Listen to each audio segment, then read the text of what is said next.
The airport buzzed with hurried footsteps, overhead announcements, and the rustling of boarding passes.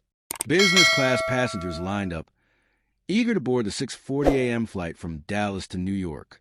Among them stood a striking black woman in a tailored navy blue pantsuit, her stride calm, her aura commanding.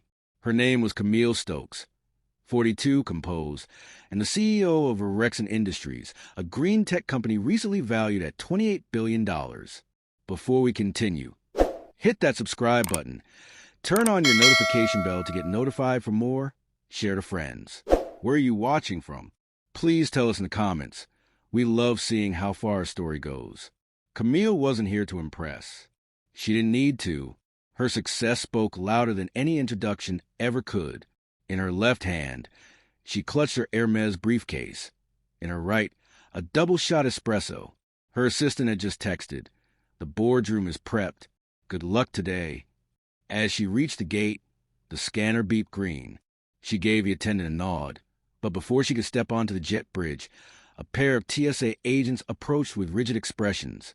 "Ma'am," one of them said, hands resting near his utility belt, "please step aside."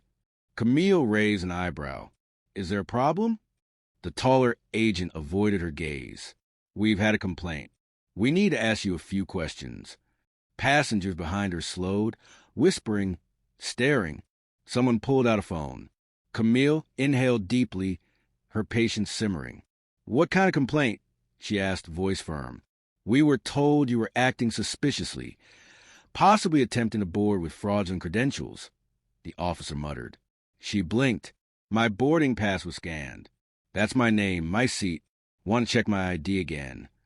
We'll need you to come with us." They didn't handcuff her, but they made sure every eye at the gate saw her being escorted off that plane, as if she were a criminal. The murmurs grew. A toddler cried. Camille's phone buzzed again. This time it was her legal team, inside a bleak, gray room near security.